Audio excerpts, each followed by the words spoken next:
Sahabat terkasih dimanapun Anda berada, salam sehat dan penuh sukacita. Layaklah kita bersyukur karena begitu besar rahmat dan kasih setia Allah yang melimpah.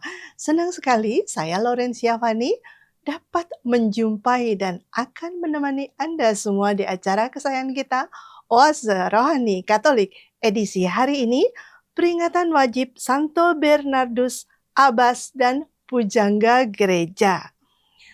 Telah hadir di studio Romo kesayangan kita, Romo Mardi Atmojo SC. Selamat datang Romo. Terima kasih, saya senang boleh berjumpa dengan Anda sekalian.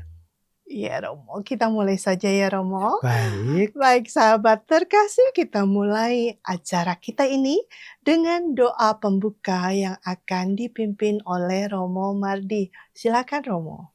dalam nama Bapa dan Putra dan Roh Kudus. Amin. Amin. Allah, Aba, Bapa kami. Abbas Bernardus, akan kita mohon untuk menemani kita dalam merenung, berkontemplasi atas kasih Allah Bapa kepada kita, beserta persahabatan Sang Putra, karena dipenuhi oleh Roh Kudus yang melingkupi kita semua. Kita percayakan upaya kita untuk mengkontemplasikan bagian dari Alkitab yang membantu kita semakin dekat dengan Tuhan. Untuk itu, kita mohon berkat Tuhan dalam nama Bapa dan Putra dan Roh Kudus. Amin. Baik. Ada orang-orang yang mencari pengetahuan untuk melayani. Itulah cinta. Begitulah pesan dari Santo Bernardus. Antifon pembuka, Tuhan memenuhi Santo Bernardus dengan roh pengetahuan dan ia menghidangkan kekayaan ajarannya kepada umat Allah. Bacaan pertama dari kitab Hakim-Hakim bab 9 ayat 6 sampai 15. Sekali peristiwa, berkumpullah seluruh warga kota Sikem dan Bet Milo. Mereka menobatkan Abimelek menjadi raja di dekat pohon Tarbatin, di dekat tugu peringatan yang ada di Sikem. Hal itu dikabarkan kepada Yotam. Maka pergilah ia ke gunung Gerizim dan berdiri di atasnya. Lalu berserulah ia dengan suara nyaring kepada mereka. Dengarkanlah aku, kalian warga kota Sikem. Maka Allah akan mendengarkan kalian juga. Sekali peristiwa, pohon-pohon pergi hendak mengurapi yang akan menjadi raja atas mereka. Kata mereka kepada pohon zaitun, jadilah raja atas kami.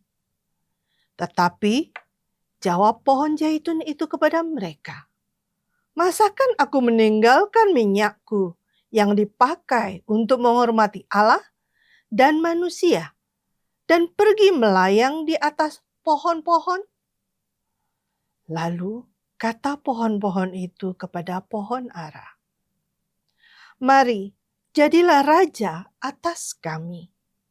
Tetapi jawab pohon ara itu, masakan aku meninggalkan manisanku dan buahku yang baik dan pergi melayang di atas pohon-pohon? Lalu kata pohon-pohon itu kepada pohon anggur, mari jadilah raja atas kami. Tetapi jawab pohon anggur, masakan aku meninggalkan air buah anggurku yang menyukakan hati Allah dan manusia, dan pergi melayang di atas pohon-pohon? Lalu kata segala pohon itu kepada semak duri, "Mari, jadilah raja atas kami." Jawab semak duri itu, "Jika kalian sungguh-sungguh mau mengurapi aku menjadi raja atas kalian, dan datanglah berlindung di bawah naunganku. Tetapi jika tidak, biarlah api keluar dari semak duri dan memakan habis pohon-pohon aras di gunung Libanon." Demikianlah sabda Tuhan. Syukur kepada Allah. Marilah kita tanggapi dengan mazmur tanggapan. Ya Tuhan, karena kuasa-Mulah Raja bersukacita. Ya Tuhan, karena kuasa-Mulah Raja bersukacita. Tuhan, karena kuasa-Mulah Raja bersukacita. Betapa girang hatinya karena kemenangan yang Kau berikan. Apa yang menjadi keinginan hatinya telah Kau karuniakan, dan permintaan bibirnya tidak Kau tolak. Ya Tuhan, karena kuasa-Mulah Raja bersukacita.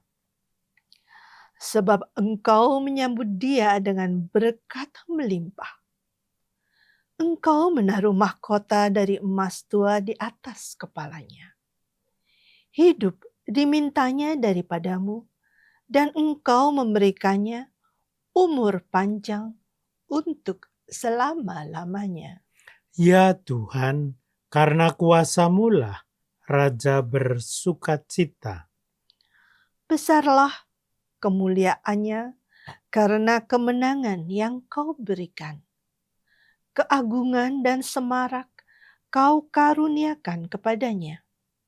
Engkau membuat dia menjadi berkat abadi. Engkau memenuhi dia dengan sukacita di hadapan-Mu. Ya Tuhan, karena kuasa-Mulah Raja bersukacita. Haleluya. Haleluya. Sabda Allah itu hidup dan penuh daya, menguji pikiran dan segala maksud hati. Haleluya. Haleluya. Tuhan bersamamu. Dan bersama rohmu. Inilah Injil Yesus Kristus menurut Matius. Dimuliakanlah Tuhan. Sekali peristiwa, Yesus mengemukakan perumpamaan berikut kepada murid-muridnya. Hal kerajaan surga itu seperti seorang tuan rumah yang pagi-pagi benar keluar mencari pekerja untuk kebun anggurnya. Setelah sepakat dengan para pekerja mengenai upah sedinar sehari, ia menyuruh mereka ke kebun anggurnya.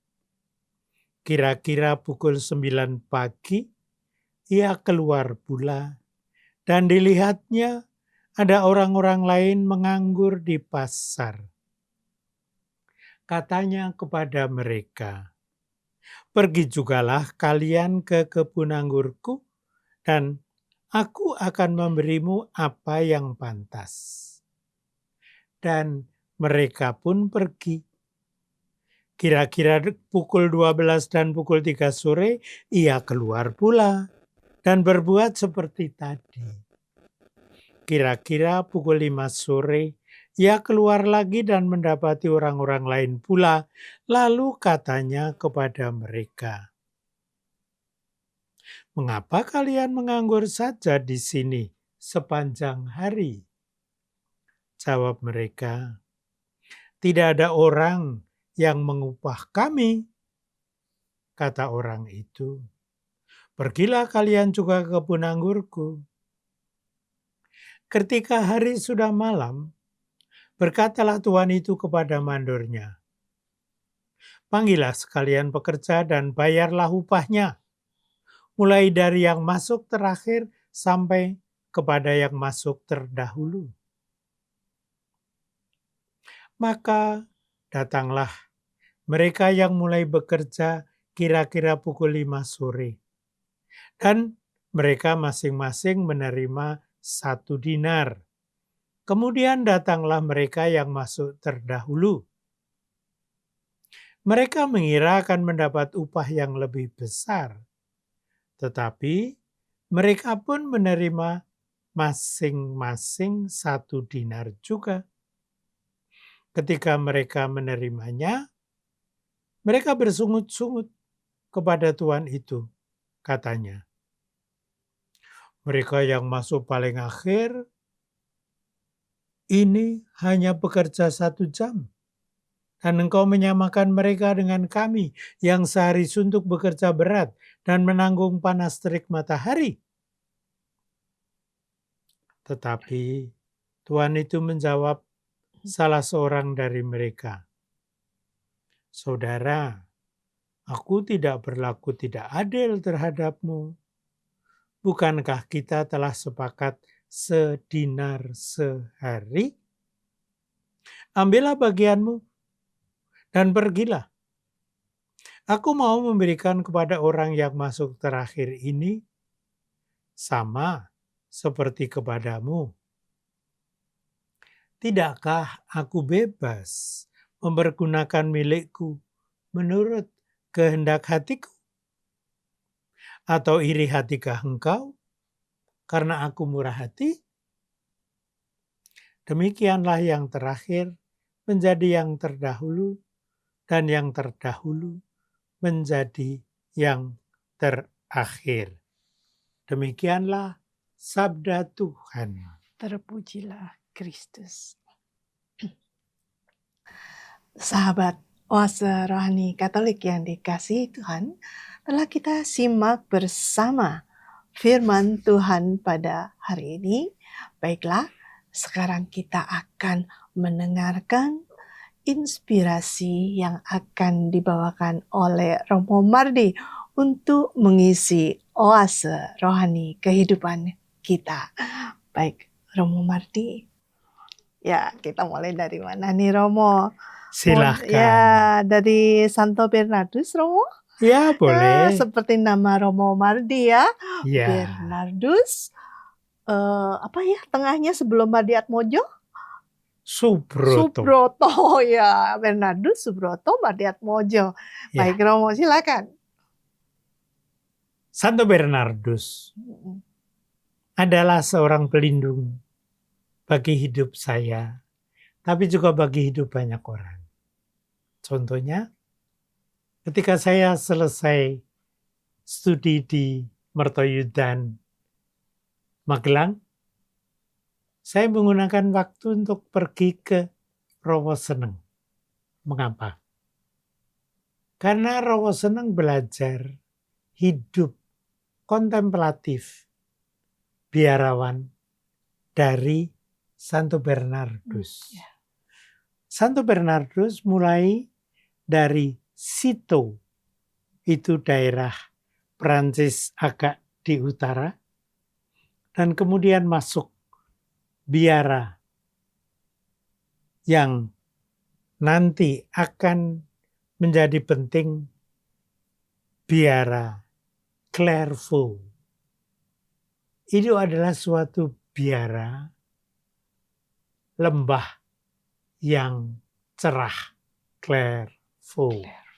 Dan ini memang bagus karena Santo Bernardus memberi kecerahan kepada keluarga yang ditempatinya, yaitu biara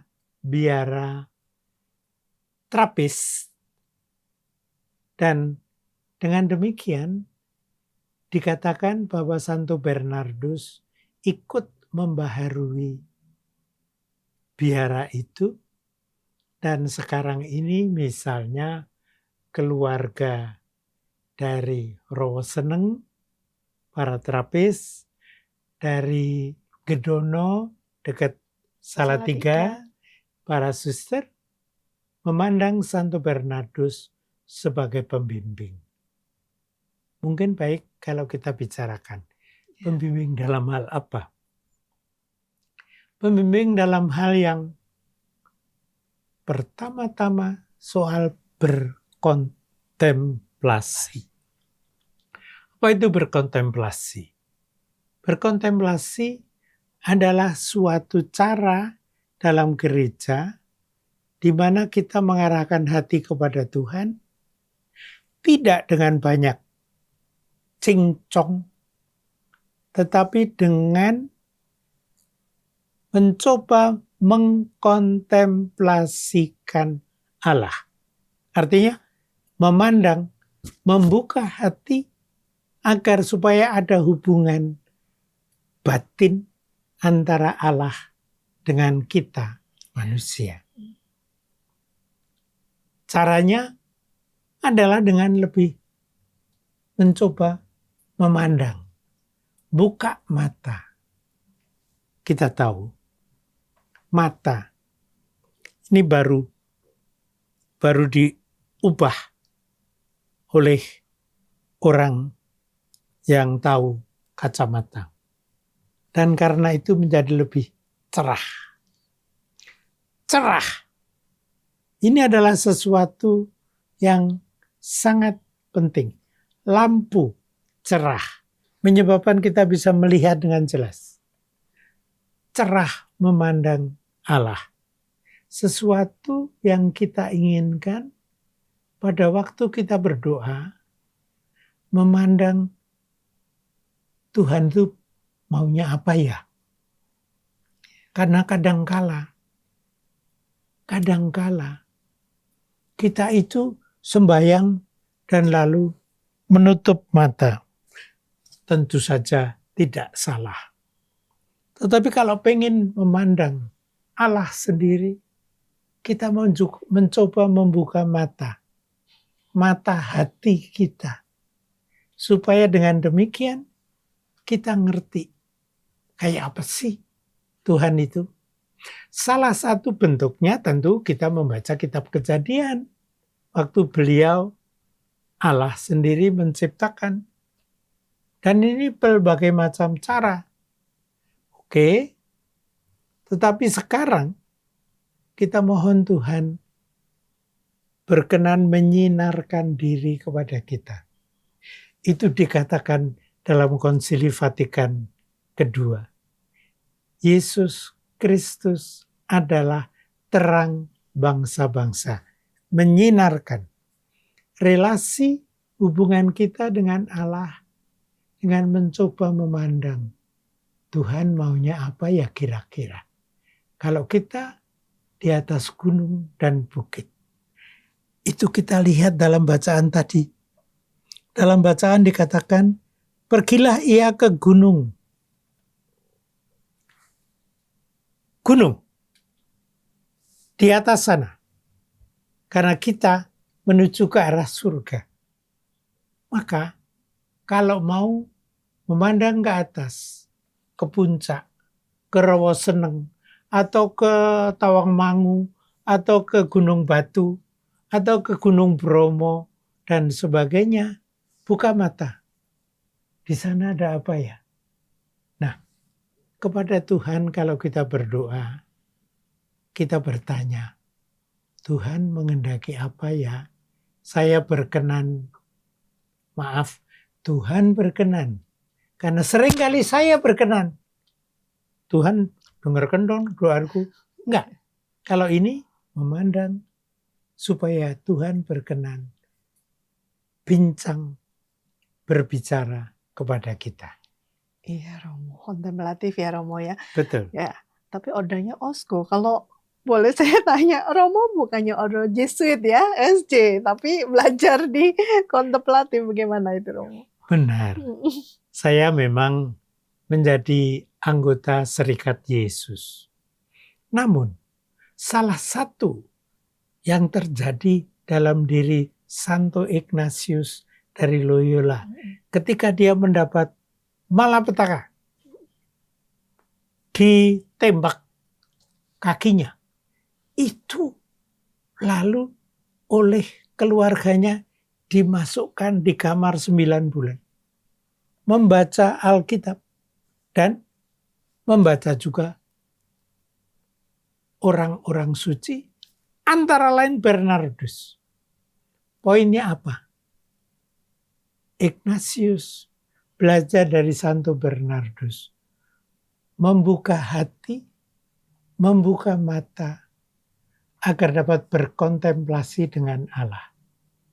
Salah satu yang akhirnya dipelajari dari Santo Ignatius adalah bahwa dalam retretnya, retret Santo Ignatius, Anda mungkin pernah dengar retret yang 30 hari, yang 8 hari, yang 3 hari, itu Santo Ignatius mengajak kita buka mata, buka hati, buka dirimu sepenuhnya, agar supaya Tuhan berkenan menyinarkan terang hatinya, supaya kita bisa mengenali sebenarnya Allah Tuhan kita berkenan untuk meletakkan kita dalam kebijaksanaan Tuhan yang bagaimana. Karena kalau tidak, ada bahaya, pokoknya semau kita. Bukan, kita ingin memandang Tuhan berkenan berbicara apa, mengatakan apa, mengarahkan saya kemana.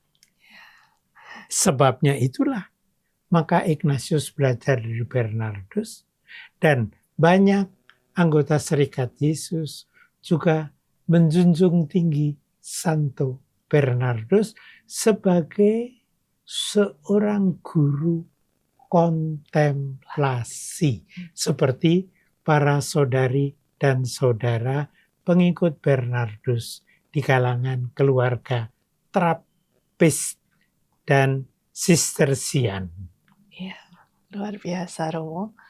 Kami ucapkan selamat pesta nama ya Romo ya. Terima kasih. Iya, banyak sekali yang bisa pesan maupun contoh kepribadian seorang Santo Bernardus ini. Romo, kita break sejenak ya Romo ya di sesi yang Boleh. pertama, kita lanjut di Ya. sesi kedua. Sahabat terkasih, kita break sejenak di sesi yang pertama ini. Kita lanjut di sesi kedua, jangan kemana-mana.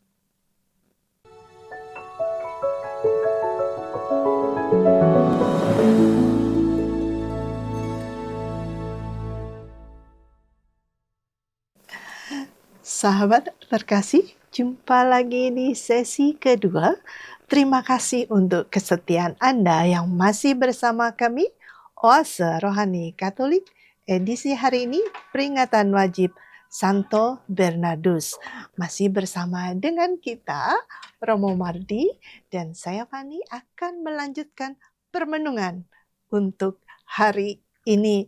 Romo, tadi luar biasa banget ya yang di sesi pertama kita harus secara kontemplatif, tenang ya Romo ya, dalam keheningan, membuka hati, melihat apa yang Tuhan berkenan untuk kita. Begitu ya Romo ya. Baik ya. Iya, mari Romo kita lanjutkan untuk berikutnya. Santo Bernardus mengajar kepada Santo Ignatius dari Loyola berkontemplasi, membuka diri, membuka hati, agar supaya Allah berkenan menolong kita memandang Tuhan sendiri. Mengapa ini begitu penting? Kenapa? Karena kita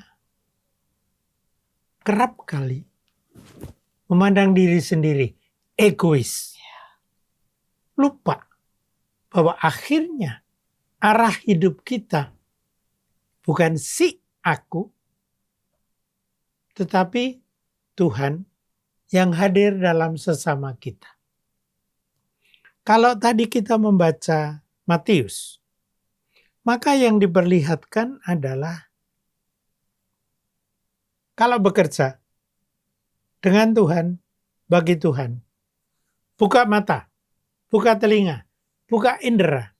Sedemikian sehingga akhirnya bukan mata dan telinga yang dibuka, tapi akhirnya hati, jiwa kita dibuka untuk menyambut sapaan Tuhan. Sebagaimana dilakukannya dari kitab Kejadian. Bagaimana Tuhan menyapa Musa. Bagaimana Tuhan menyapa Daud. Bagaimana Tuhan berbicara kepada anak Daud. Dan anak Daud tentu saja banyak. Tetapi anak Daud, Yusuf, akhirnya mendidik anaknya, yaitu guru dari Nazaret. Namanya Yesus.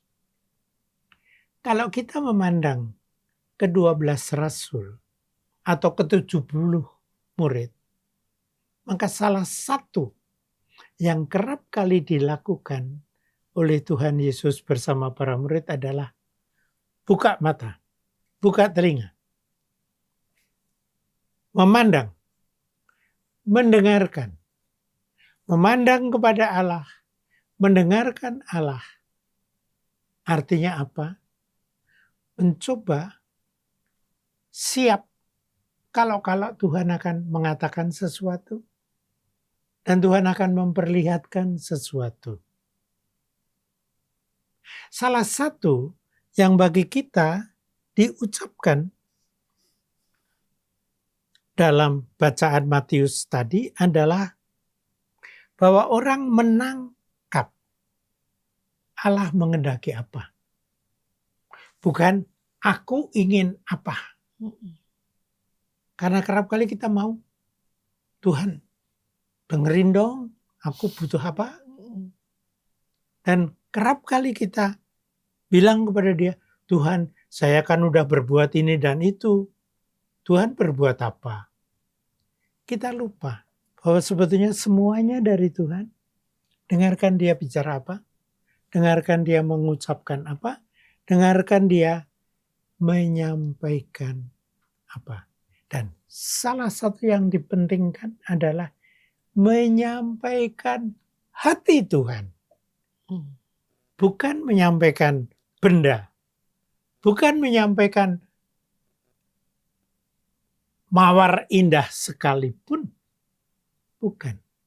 Tetapi hati Tuhan, kalau begitu, bukalah mata hati. Bagaimana? Supaya bersama dengan Bernardus bisa membaca.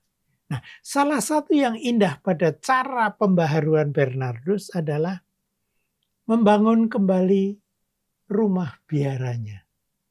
Bukan hanya sesuatu yang berupa gedung, akan tetapi sesuatu yang memberi keindahan kepada Tuhan. Memberi sesuatu yang memberi buah pekerjaan. Pekerjaan bagi Tuhan. Memberi sesuatu yang menyebabkan kita bisa bekerja sama. Dan karena itu, kita bersama-sama berjalan menuju kepada Allah. Jalan bersama, hidup bersama, menghayati penghayatan berbagai macam hal kepada Tuhan. Bagi kita, dengan demikian, kita menjadi orang yang punya pandangan seperti Tuhan.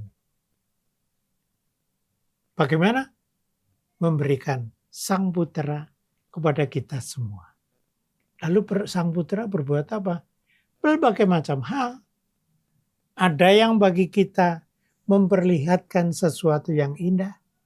Ada yang bagi kita memperlihatkan suatu pekerjaan yang bagus. Ada yang bagi kita, seperti kepada ibu ini, memberi anak yang bagus. Dan seluruh keluarga yang bagus dalam masyarakat kita. Dengan demikian, buka mata, buka telinga, dengan Santo Bernardus, kita membangun bersama-sama sekitar kita, bersama-sama satu sama lain. Dan karena itu, yang terdahulu menjadi yang terakhir. Artinya apa? Yang penting bukanlah cepatnya jalan. Yang penting bukan cepatnya pembangunan. Yang penting bukan ini dan itu, tapi yang penting adalah bagaimanakah Tuhan dimuliakan. Itu kontemplasi. Memandang sebenarnya Allah Tuhan kita berbuat apa. Dan itu dilakukan dalam kitab Kejadian. Yang dalam Kejadian bab 1 ayat 2 memperlihatkan roh Tuhan yang melingkupi semuanya. Dan kemudian bentuk yang istimewa diperlihatkan kepada Musa yang boleh memandang pohon-pohon yang bernyala. Dan kemudian Bunda Maria didatangi malaikat. Memang pada awal kebingungan. Tetapi pada akhirnya Gabriel mengatakan, jangan khawatir, Roh Kudus memenuhimu. Dan kalau hati kita seperti Bunda Maria, dipenuhi oleh saudari kita Maria itu dengan roh Tuhan, maka segala-galanya menjadi jelas apa yang dikehendaki Tuhan. Lalu jangan risau, pada akhirnya kita dipanggil Tuhan. Kita ingat semua, titik terakhir kita dipanggil Tuhan. Untuk apa? Untuk bertemu dengan Sang Putra yang datang untuk kedua kalinya. Untuk apa? Menyatukan kita semua sebagai bagian dari kerajaan Allah yang merangkul kita menjadi satu kesatuan, saling memandang, saling mengkontemplasikan, karena dikontemplasi oleh Allah Tuhan kita, oleh Sang Putra sahabat kita, dan oleh seluruh kasih dari roh ruah Allah. Kalau demikian, kita saling berdoa agar supaya sungguh hidup. Kalau kita boleh melaksanakannya, maka memang dikatakan dalam Matius tadi, Tuhan memang bebas mempergunakan milik menurut kehendak hati Tuhan. Betul. Maka, indra, dengarkanlah Tuhan, pandanglah Tuhan, ciumlah seluruh kehendak Tuhan, supaya secara pelan-pelan kita meresapi segala-galanya, lalu kita menjadi sebagian dari seluruh kehidupan Allah. Karena kita adalah anak-anak dari keluarga Allah. Kalau demikian, Santo Bernardus akan menyongsong kita. Karena dialah yang mengajari kita dan para santo dan santa yang berlindung kepadanya untuk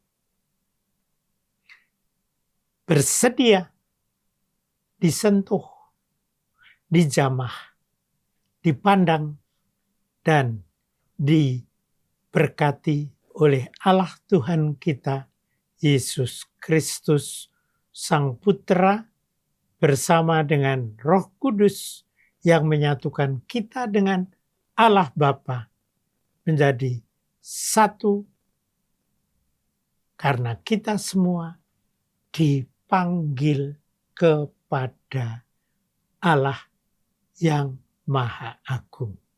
Marilah kita bersyukur untuk berkah yang besar itu. Lalu bersyukur karena boleh mengkontemplasikan Tuhan kita. Ya, amin Romo. Kita masih diberi kesempatan ya Romo ya, masih bisa makin dan belajar untuk menuju Allah yang menjadi tujuan hidup kita sekarang ini ya. Iya.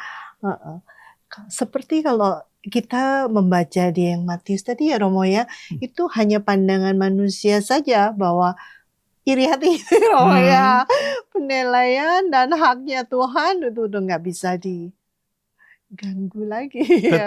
Betul. Kita percaya bahwa Tuhan Allah yang menciptakan langit dan bumi, Tuhan Allah yang menyelenggarakan seluruh hidup kita, dan kalau kita menyeleweng pun, Tuhan mengirimkan Sang Putra untuk mengembalikan kita kepadanya, karena Allah melimpahkan seluruh ruah Allah menjadi kekuatan dan peneguhan hidup kita masing-masing maupun bersama-sama sebagai bagian dari rencana kebijaksanaan Allah yang sejak awal disediakan bagi kita semua bersama demi kemuliaan Allah. Santo Bernardus maupun Santo Ignatius bersama-sama mengarahkan semuanya kepada Allah, mengkontemplasikan diri pada Allah, tidak demi kepentingan sendiri, melainkan demi kemuliaan Allah. Dengan demikian, marilah kita hening agar supaya senantiasa boleh menatapkan perhatian kepada Allah tanpa celah, karena Allah yang membimbing dan memadukan kita semua. Amin, luar biasa Romo, terima kasih banget pencerahannya. Baik Romo, waktu sudah mewajibkan kita untuk selesai ya Romo ya. Ya. Sahabat terkasih, kita sudah di penghujung acara. Terima kasih sangat Romo Mardi untuk inspirasi yang begitu indah. Kita selalu harus mengkontemplasikan ya diri kita untuk menuju satu tujuan hidup kita, yaitu Allah sendiri. Baik, sahabat terkasih, acara ini akan ditutup dengan doa penutup oleh Romo Mardi, dan kita mohon berkat ya Romo. Silakan Romo. Dalam nama Bapa dan Putra dan Roh Kudus. Amin. Amin. Allah Aba kami, Bapa kami yang penuh kasih, sejak awal mula kami adalah anak-anak. Engkau memberikan Sang Putra menjadi sahabat kami dan melimpahkan seluruh rahmat-Mu seperti Kau limpahkan kepada Bunda Maria untuk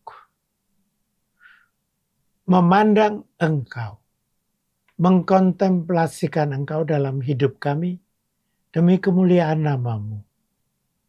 Oleh sebab itu, teguhkanlah iman kami, kuatkanlah kepercayaan kami, bantulah kami untuk memiliki cinta kasih menuju kepada keluarga Allah yang Kau tentukan untuk menjadi tempat kami Kau panggil pada akhirnya. Dan karena itu, berkatilah kami semua dalam nama Bapa dan Putra dan Roh Kudus. Amin. Terima kasih sekali lagi Romo. Kembali. Terima kasih sahabat Oase Rohani Katolik yang dikasihi Tuhan, untuk kebersamaan kita sampai akhir. Akhir kata, Romo Mardi dan saya Fani pamit undur diri. Sampai jumpa di edisi yang berikutnya. Salam damai. Salam damai.